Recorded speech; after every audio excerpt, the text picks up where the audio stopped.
Today, I'm going to be teaching you how to use simple voice chat in Minecraft. This is a mod that I've used for any event that I have or any event that I join. And especially with all these civilization events, this is very useful.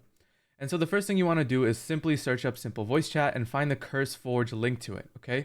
So this is going to lead you to this page, which has a bunch of information on it.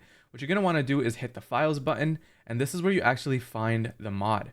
So one thing you're going to want to get clear is what version you need to be on, regardless of if it's your own recording or someone else's event. It helps to know what version, and if you're using Fabric, Forge, Quilt, or NeoForge. For those that don't know, these are simply just mod loaders. If you're using this for a recording, make sure that the other mods that you're using is one of these, and then make sure it matches up. So, you don't want to run into any errors. For this instance, we're going to go ahead and get CurseForge, since it is one of the easiest modern ways to actually download any mods or mod packs at that. And what you're going to want to do here is make sure you're signed in. After you're signed in and signed into your Minecraft, what you're going to want to do is hit create. So here you're just going to name it whatever you want. It's up to you. For this example, I'm going to be doing 1.20.4 and I'm going to be hitting Forge. So that's my version. So that's exactly what I'm going to do here on the filter. I'm going to hit 1.20.4 just like that. And then I know I'm using Forge since I selected Forge. And then this is all the downloads. So don't let this confuse you. Essentially what you want to do is go for the R ones, which is the release. So it's an official release, not a beta version or an alpha version. And usually you want the top one, but just in case, because they might have came out with a new update and it glitches out, look at the downloads, right? The one with the highest downloads tends to be the most stable from my own experience. So as you can see, this has 58K. So this is probably one of the most stable versions of this mod. And then if this one doesn't work, then you can go to the follow-up, which is down here, which has 26.8K, and this should fix any bugs that happen on this one. So that's something to keep in mind.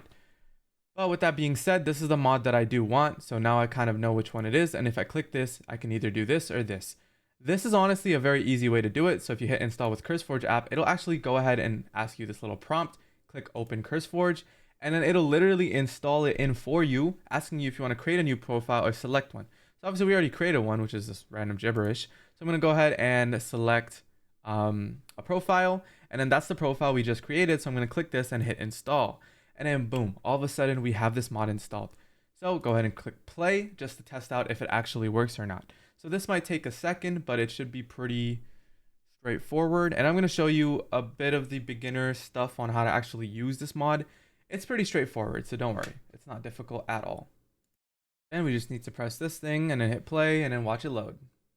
Perfect. Now that we're here, we can go ahead and test it out in single player. So obviously I know a lot of you guys aren't using this for single player, but I do recommend still going there just to set up your settings and your keybinds before especially going into some of these bigger events with a lot of people screaming in your face. So keep that in mind. I think also to set it up on the server, you're going to need the mod on the server too. And if you don't have a modded server, what you're going to need is the plugin. The plugin is just as simple as going over here. And as you can see, this is the plugin right here. It's on Adriens for some reason, but basically I just searched up simple voice chat plugin, and then this is what I came out to be. And so obviously here you can kind of choose a lot more than the other one. So here what you're going to want to do is the majority of servers that have plugins are mostly Spigot, but make sure this kind of matches up. If you click Spigot, you'll see all the ones that are compatible. So that way, the server uses the plugin, you use the mod, and your friends use the mod to sign into the server. If you don't have a Minecraft server, but you want to play with friends and use voice chat, that's where something like a server host comes into play. You're going to find a plugins folder within here that you can use. If you need a server, there's a link in the description that gives you, I believe, 10% off on a server. So why not use it? But back to showing you how to basically use this thing. The main keybind you want to use here is V. That kind of opens up your menu. Boom. And as you can see, it kind of like leads you down all of this stuff. I already know what I'm doing, so I'm just going to click skip. I recommend you guys go through that though. If you hit V again, this is your menu. This is how you deafen, just like Discord. And as you can see, I'm using push to talk, which I don't want to use. So I'm going to change that to voice. And then boom, boom. As you can see, you can kind of test it out. You can change up all your settings, yada, yada, yada. On average, the M button is how you mute. The N button is how you deafen. And so that's a really quick way to, just kind of mess around with it. But that's how you use it. If you're having trouble with, it picking up your real microphone, you just click select microphone and then select the one you have. I have my chat mic, and then speaker. I usually use my system, so that's what I'd select. and everything else should be good. If you have a lot of background noise, you can also suppress it by pressing this, and it should be pretty good. With that being said, that's basically it. I hope this was helpful, and if it was, consider subscribing. Peace.